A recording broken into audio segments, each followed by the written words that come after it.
Hi, എല്ലാവർക്കും വിദ്യാസ് കിച്ചണിലേക്ക് സ്വാഗതം. അപ്പോൾ ഇന്നത്തെ നമ്മുടെ റെസിപ്പി എന്ന് പറയുന്നത് കുമ്പളങ്ങ വെച്ചിട്ടുള്ള വളരെ വ്യത്യാസമായിട്ടുള്ള ഒരു കറിയാണ് കേട്ടോ. നല്ല ടേസ്റ്റി ആയിട്ടുള്ളൊരു കറിയാണ്. ചപ്പാത്തിക്ക് കട്ടിപ്പൊളി ടേസ്റ്റാണ് കേട്ടോ ഈ ഒരു കറി. അപ്പോൾ എന്നും കുമ്പളങ്ങ വെച്ചിട്ട് ഈ മോര് കറിയും പരിപ്പ് കറിയും ഒക്കെ ഉണ്ടാക്കിയിട്ട് മടുത്തവർക്കൊക്കെ തീർച്ചയായിട്ടും ട്രൈ ചെയ്യാൻ പറ്റുന്ന നല്ലൊരു റെസിപ്പിയാണ്. അപ്പോൾ അത് എങ്ങനെയാണ് തയ്യാറാക്കാൻ നോക്കാം. അപ്പോൾ അതിന് വേണ്ടിയിട്ട് ഈ ഒരു പകുതി കുമ്പളങ്ങയാണ് കേട്ടോ ഞാൻ എടുത്തിട്ടുള്ളത്. ഈ ഒരു വലുപ്പത്തിലുള്ള ചെറിയൊരു പീസ് കുമ്പളങ്ങയാണ് ഞാൻ എടുത്തിട്ടുള്ളത്. അപ്പോൾ ചെറുതായിട്ടൊന്ന് കട്ട് ചെയ്ത് വെക്കണം. ഒരുപാട് വലുപ്പത്തിലല്ല, ഒരുപാട് കുഞ്ഞ് സൈസും അല്ലാത്ത ഒരു രീതിയിൽ കട്ട് ചെയ്തിട്ട് വെക്കുക. ഇനി ഇതിലേക്ക് നമുക്കൊരു 1/4 ടീസ്പൂൺ മഞ്ഞൾപ്പൊടി ചേർത്ത് കൊടുക്കുക.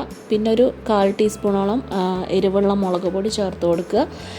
പിന്നെ ഒരു 1/4 ടീസ്പൂണോളം ഉപ്പും കൂടി ചേർത്ത് കൊടുത്തിട്ട് ഇത് നന്നായിട്ടൊന്ന് മിക്സ് ചെയ്തെടുക്കുക. നമ്മുടെ കൈ വെച്ചിട്ട് തന്നെ നല്ല രീതിയിലൊന്ന് മിക്സ് ചെയ്തെടുക്കുക. എന്നിട്ട് ഒരു 10-15 മിനിറ്റ് ഇതൊന്ന് റെസ്റ്റ് ചെയ്യാൻ വെച്ച് കഴിഞ്ഞാൽ കുറച്ച് നല്ലതാണ്. അപ്പോൾ ഉപ്പും മുളകും ഒക്കെ ആ കുമ്പളങ്ങയുടെ ഉള്ളിലേക്ക് പിടിക്കാനായിട്ട് വളരെ നല്ലതാണ്. അപ്പോൾ ഞാനൊരു 10-15 മിനിറ്റോളം റെസ്റ്റ് ചെയ്യാൻ വെച്ചിട്ടാണ് കേട്ടോ ഉണ്ടാക്കുന്നത്. ഈ സമയമില്ല എന്നുണ്ടെങ്കിൽ പെട്ടെന്ന് തന്നെ ഉണ്ടാക്കിയാലും കുഴപ്പമൊന്നുമില്ല. അപ്പോൾ ഒരു 10-15 മിനിറ്റിന് ശേഷം ഞാനിവിടെ ഒരു പാൻ വെച്ചിട്ടുണ്ട്. അതിലേക്ക് കുറച്ച് വെളിച്ചെണ്ണ ഒഴിച്ച് കൊടുത്തിട്ടുണ്ട്. അപ്പോൾ ഈ ഒരു റെസിപ്പിക്ക് നാടൻ റെസിപ്പീസിനൊക്കെ വെളിച്ചെണ്ണ തന്നെയാണ് കേട്ടോ ഏറ്റവും നല്ലത്. അപ്പോൾ വെളിച്ചെണ്ണ ഉണ്ടെങ്കിൽ വെളിച്ചെണ്ണ തന്നെ എടുക്കുക.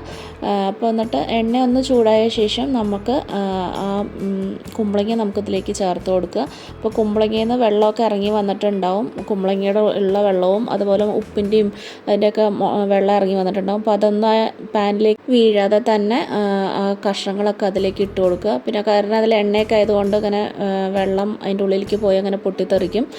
അപ്പോൾ എന്നിട്ട് ഇതൊന്നിങ്ങനെ ഇതുപോലെ ഇങ്ങനെ ഒന്ന് പരത്തി വെച്ച് കൊടുക്കുക. എന്നിട്ട് ഇതൊന്ന് ജസ്റ്റ് ഒന്ന് ഫ്രൈ ചെയ്തെടുക്കുക കേട്ടോ. ചെറുതായിട്ടൊന്ന് ഫ്രൈ ചെയ്തെടുക്കുക.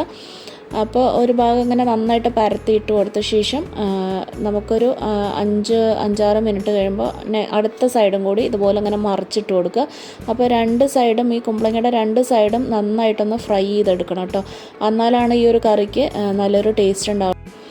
അപ്പോൾ കുമ്പളങ്ങ അപ്പോൾ ഈ ഒരു സമയത്ത് രണ്ട് ഭാഗം നല്ല പോലെ ഒന്ന് ഫ്രൈ ആയിട്ട് വന്നിട്ടുണ്ട്. അപ്പോൾ നമുക്ക് കാണുമ്പോൾ തന്നെ മനസ്സിലാവും കേട്ടോ, അത് ഫ്രൈ ആയി വരുമ്പോൾ നന്നായിട്ട് ഇങ്ങനെ മൊരിഞ്ഞിരിക്കുന്നുണ്ടാവും. അപ്പോൾ ആ ഒരു രീതി ആവുന്നവരത് ചെയ്തെടുക്കണം കേട്ടോ. അടച്ചൊന്നും വെക്കരുത്, തുറന്ന് വെച്ചിട്ട് തന്നെ ചെയ്താൽ മതി. അപ്പോൾ അതവിടെ മാറ്റി വെച്ചിട്ടുണ്ട്. ഇനി ഞാനൊരു ചട്ടി വെച്ചിട്ടുണ്ട്. അതിലേക്ക് കുറച്ച് വെളിച്ചെണ്ണ ഒഴിച്ച് കൊടുത്തിട്ടുണ്ട്. ഇനി 2-3 ചെറിയ കഷ്ണം പട്ട ഇതിലേക്ക് നമുക്ക് ചേർത്ത് കൊടുക്കുക. പട്ട ഒന്ന് ചേർത്ത് കൊടുത്തിട്ട് ജസ്റ്റ് ഒന്ന് വഴറ്റിയെടുക്കുക. അതിനുശേഷം നമുക്കിതിലേക്ക് ചേർത്ത് കൊടുക്കുന്നത് 2 മീഡിയം സൈസ് സവാള നീളത്തിൽ അരിഞ്ഞതാണ് കേട്ടോ. നീളത്തിൽ നൈസായിട്ട് തന്നെ അരിഞ്ഞെടുക്കണം.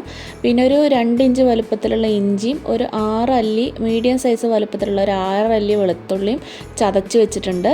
അത് പിന്നെ ഒരു 2 പച്ചമുളകും കൂടിയാണ് കേട്ടോ അരിഞ്ഞ് വെച്ചിട്ടുണ്ടായിരുന്നു. അത് സവാള മാത്രം ചേർത്ത് കൊടുക്കുക. വളരെ നൈസായിട്ട് തന്നെ അരിയാനായിട്ട് നോക്കണം, അപ്പോഴാണ് പെട്ടെന്ന് സവാള ആയി കിട്ടുള്ളൂ.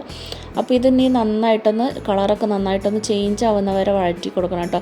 ചെറുതായിട്ടൊരു ബ്രൗൺ കളറൊക്കെ വരും. ആ ഒരു രീതി ആവുന്നവരെ നന്നായിട്ട് ലോ ഫ്ലെയിമിൽ വെച്ചിട്ട് വേണം കേട്ടോ വഴറ്റി കൊടുക്കാനായിട്ട്.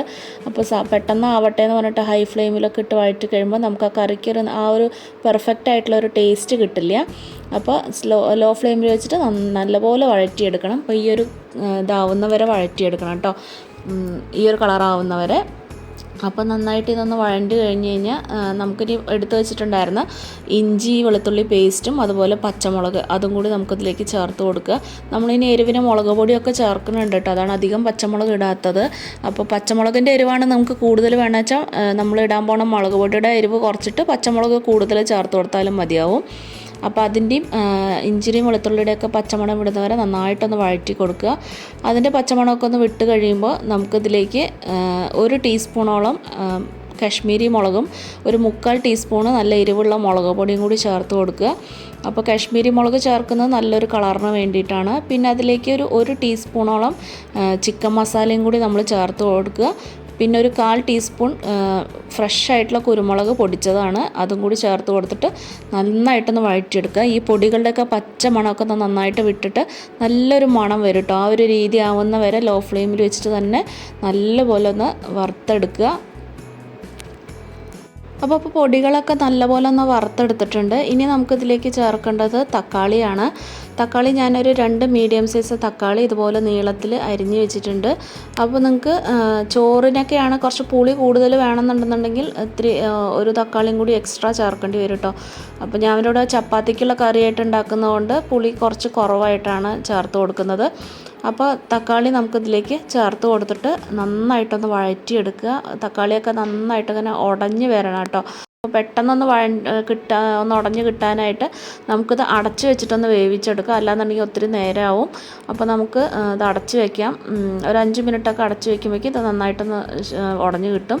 അപ്പോൾ ആ ഒരു സമയത്ത് നമുക്കിതിലേക്ക് വേണ്ട ഒരു അരപ്പ് തയ്യാറാക്കണം. അതിന് വേണ്ടിയിട്ട് ഒരു 1/4 കപ്പ് തേങ്ങ ചിരകിയതും പിന്നെ അതിലേക്ക് ഒരു 10 കാഷ്യൂ നട്ട്സ്, 8 മുതൽ 10 വരെ കാഷ്യൂ നട്ട്സ് എടുക്കാം കേട്ടോ. അതിലേക്ക് ചോറിനുള്ള കറിയാണെങ്കിൽ കാഷ്യൂ നട്ട് സ്കിപ്പ് ചെയ്തോളൂ. ആ ചോറിനാകുമ്പോൾ ഇത് അത്ര നന്നായിരിക്കില്ല കാഷ്യൂ നട്ട് ഇടുമ്പോൾ. പിന്നെ അതിലേക്ക് ഒരു 1/4 ടീസ്പൂണോളം പെരിഞ്ജീരകം, അതായത് വലിയ ജീരകം, നല്ല മണം, നമ്മൾ ബിരിയാണിക്കൊക്കെ ഇടില്ലേ മണമുള്ള ജീരകം, വലിയ ജീരകം കൂടി ഇട്ട ശേഷം അത് നന്നായിട്ടൊന്ന് അരച്ചെടുക്കുക. അപ്പോൾ ആദ്യം മിക്സിയുടെ ജാറിൽ നമ്മൾ ഈ കാഷ്യൂ നട്ട്സ് ഇട്ടിട്ട് അതിൻ്റെ മേലെ ഈ തേങ്ങ ഇട്ടാൽ മതി കേട്ടോ. എന്നാലും അത് നന്നായിട്ട് അരഞ്ഞ് പേസ്റ്റ് മാതിരി അരഞ്ഞ് കിട്ടുള്ളൂ. അപ്പോൾ നല്ല ആവശ്യത്തിന് തന്നെ വെള്ളം ഒഴിച്ച് കൊടുത്തിട്ട് നല്ല മയത്തിൽ തന്നെ അത് അരച്ചെടുക്കുക. അപ്പോൾ ഈ ഒരു സമയമാകുമ്പോഴേക്കും നമ്മുടെ തക്കാളിയൊക്കെ നന്നായിട്ട് വെന്ത് ഉടഞ്ഞിട്ടുണ്ട് കേട്ടോ. അപ്പോൾ കണ്ടോ നല്ലപോലെ വെന്ത് ആ ഒരു ഇതൊന്നൊക്കെ തോലൊക്കെ ഒന്ന് വിട്ട് വരാൻ തുടങ്ങിയിട്ടുണ്ട്. അപ്പോൾ ആ ഒരു രീതി ആവണം കേട്ടോ. അത് നന്നായിട്ടൊന്ന് വെന്ത് കിട്ടണം. അപ്പോൾ ആ ഒരു രീതി ആകുമ്പോൾ നമുക്ക് ഈ തേങ്ങയുടെ മിക്സ് നമുക്കിതിലേക്ക് ചേർത്ത് കൊടുക്കുക. ഇനി മിക്സിയുടെ ജാറിലേക്ക് ആവശ്യത്തിനുള്ള വെള്ളം കൂടി ഒഴിച്ചിട്ട് ഒന്ന് കലക്കിയിട്ട് അതും കൂടി ചേർത്ത് കൊടുക്കുക കേട്ടോ. അപ്പോൾ നമുക്കിതിലേക്ക് എത്രയാണോ കൊഴുപ്പ് വേണ്ടത് അതിനനുസരിച്ച് നമ്മൾ വെള്ളം ചേർത്ത് കൊടുക്കുക. അപ്പോൾ എനിക്കിതിലേക്ക് ഏകദേശം ഒരു 3 കപ്പോളം വെള്ളം ഞാൻ ഇതിലേക്ക് ചേർത്ത് കൊടുത്തിട്ടുണ്ട് കേട്ടോ. അപ്പോൾ കുറച്ചൊന്ന് ലൂസായിട്ട് കിടന്നോട്ടെ, ആ ഒരു രീതി ആവുന്നവരെ ചേർത്ത് കൊടുക്കുക. കാരണം നമ്മൾ കാഷ്യൂ നട്ട്സും അതുപോലെ തേങ്ങയൊക്കെ ഉള്ളത് കൊണ്ട് തന്നെ ഇത് ആറുന്തോറും പിന്നീട് ഇങ്ങനെ കുറുകി വരും. അപ്പോൾ അതിനനുസരിച്ച് നമ്മൾ വെള്ളത്തിലേക്ക് ചേർത്ത് കൊടുക്കണം. പിന്നെ ഒന്ന് തിളപ്പിച്ചെടുക്കുമ്പോഴേക്കൊക്കെ നല്ലപോലെ കുറുകി വരും കേട്ടോ. അപ്പോൾ ഇത്തിരി ഒന്ന് ലൂസായിട്ടുള്ള പാകത്തിലാണ് കേട്ടോ അത് വേണ്ടത്. ഇനി ഇതിലേക്ക് നമുക്ക് നമ്മളവിടെ ഫ്രൈ ചെയ്ത് വെച്ചിട്ടുണ്ടായിരുന്ന കുമ്പളങ്ങ നമുക്കിതിലേക്ക് ചേർത്ത് കൊടുക്കുക. അപ്പോൾ ഇനി കുമ്പളങ്ങയ്ക്ക് പിന്നെ അധികം വേവൊന്നും ഉണ്ടാവില്ല കേട്ടോ. ഓൾറെഡി നമ്മൾ നന്നായിട്ടൊന്ന് ഫ്രൈ ചെയ്ത് വെച്ചിട്ടുണ്ടല്ലോ. അപ്പോൾ പിന്നെ കൂടുതൽ വേവൊന്നുമില്ല, പെട്ടെന്ന് തന്നെ അത് ആയി കിട്ടിക്കോളും. അപ്പോൾ കുമ്പളങ്ങയും കൂടി ഇട്ട് കൊടുത്ത ശേഷം വീണ്ടും നന്നായിട്ടൊന്ന് ഇളക്കിയെടുക്കുക. ഇനി നമുക്കിതിലേക്കുള്ള ഉപ്പ് ചേർത്ത് കൊടുക്കുക. ഞാൻ ഏകദേശം ഇവിടെ ഒരു 1/4 ടീസ്പൂണോളം ഉപ്പാണ് ചേർത്ത് കൊടുത്തിട്ടുള്ളത്. അപ്പോൾ നിങ്ങൾക്ക് പോരാന്നുണ്ടെങ്കിൽ കുറച്ചും കൂടി കൂടുതൽ ചേർത്ത് കൊടുത്തോളൂ കേട്ടോ. അപ്പോൾ എനിക്കിത് കറക്റ്റ് പാകമായിരുന്നു. ഞാൻ 1/4 ടീസ്പൂൺ ഉപ്പും ചേർത്ത് കൊടുത്തിട്ട് വീണ്ടും നന്നായിട്ടൊന്ന് ഇളക്കി കൊടുത്തിട്ടുണ്ട്. ഇനി ഇത് വേവുന്ന വരെ ഒരു 5-6 മിനിറ്റ് ഇതിൻ്റെ പച്ചമണം, അതായത് തേങ്ങയുടെയും അതുപോലെ കാഷ്യൂ നട്ടിൻ്റെയും ഒക്കെ ഒരു പച്ചച്ചോയ ഉണ്ടാവും. അപ്പോൾ അതൊന്ന് വിട്ട് കിട്ടാൻ നന്നായിട്ടൊന്ന് തിളപ്പിച്ചെടുക്കണം കേട്ടോ. അപ്പോൾ ഒരു 6 മിനിറ്റൊക്കെ കഴിഞ്ഞപ്പോഴേക്കും ഞാനൊന്ന് തുറന്ന് നോക്കിയിട്ടുണ്ട്. അപ്പോൾ പാകത്തിനൊന്ന് കുറുകിയൊക്കെ വന്നിട്ടുണ്ട്. ആ ഒരു പച്ച ഇതൊക്കെ വിട്ടിട്ടുണ്ട് കേട്ടോ. അപ്പോൾ ഇനി നമ്മുടെ കറി ഇവിടെ റെഡി ആയിട്ടുണ്ട്. അപ്പോൾ നമുക്കിനി ഫ്ലെയിമൊക്കെ ഓഫ് ചെയ്യാം. അപ്പോൾ എന്നിട്ട് ലാസ്റ്റ് നമുക്ക് കുറച്ച് കറിവേപ്പിലയോ പിന്നെ മല്ലിയില ഉണ്ടെന്നുണ്ടെങ്കിൽ കുറച്ച് മല്ലിയിലയും കൂടി വെതറിയിടാം. അപ്പോൾ എൻ്റെ അടുത്ത് കറിവേപ്പില മാത്രമേ ഉള്ളൂ, അപ്പോൾ അത് ഞാൻ വെതറിയിട്ടിട്ടുണ്ട്.